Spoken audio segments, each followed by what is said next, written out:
भुगता है वो व्यय करना छोड़ दे, कोई सामान लोग खरीदे ही ना, तो क्या उत्पादन होगा? जब लोग मोबाइल को नहीं खरीदेंगे, गाड़ी नहीं खरीदेंगे, बाइक नहीं खरीदेंगे, यानी कुछ भी उपभोग व्यय नहीं करेंगे, तो यानी किसी भी वस्तु का उत्पादन होगा? नहीं होगा। लोग नहीं करेंगे उत्पादन जो है।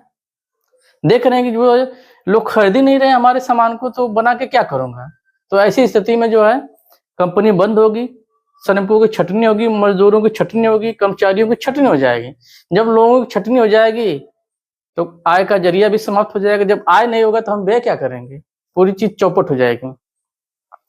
इसमें से अगर जो है जो 3 क्रियाएं हैं, इन तीनों क्रियाओं में से अगर हम किसी भी क्रिया को स्टॉप करते हैं, रोकते हैं, डिस्टर्ब करते हैं, तो पूरी अर्थव्यवस्था डिस्टर्ब हो जाती है।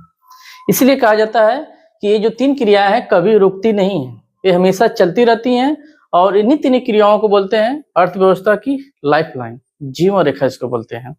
और ये तीनों क्रियाएं जो उत्पादन, आय और व्यय, ये जो तीनों क्रियाएं होती हैं, ये प्रवाह का उदाहरण है। आप पढ़े होंगे स्टॉक और प्रवाह पढ़े होंगे। स्टॉक जिसकी माप जो समय की एक निश्चित बिंदु पे की जाती है, वही जो प्रवाह होता है समय की एक अवधि में की जाती है, पीरियड ऑफ टाइम में की जाती है। चलिए थोड़ा सा हम लोग आगे बढ़ते हैं।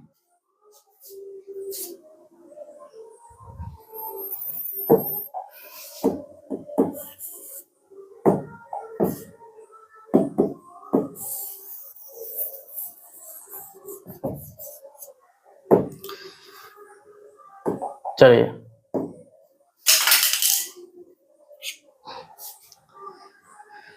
तो वस्तुओं तथा सेवाओं का उत्पादन, आय का सृजन और व्यय, यानी उत्पादन, आय और व्यय, ये 3 क्रियाएं जो है कभी रुकती नहीं, चलती रहती हैं। इन्हीं तीनों क्रियाओं को हम क्या बोलते हैं? वास्तव में ये क्रियाएं अर्थव्यवस्था की क्या होती हैं? जीवन रेखा होती हैं, लाइफ लाइन होती हैं। क्या होती हैं? जीवन रेखा, लाइफ लाइन होती है, लाइफ लाइन होती है।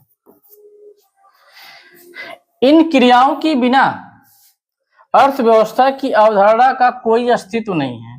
यानी अगर ये क्रियाएं नहीं है तो अर्थव्यवस्था भी नहीं है।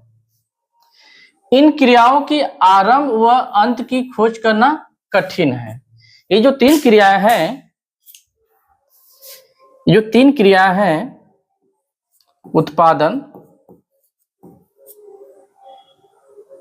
आय का सृजन और व्यय, अब इसमें से जो है कौन सी क्रिया जो है पहले हुई है, कौन सी क्रिया बाद में हुई है, हम इसकी कल्पना नहीं कर सकते। हम ये नहीं कर सकते कि उत्पादन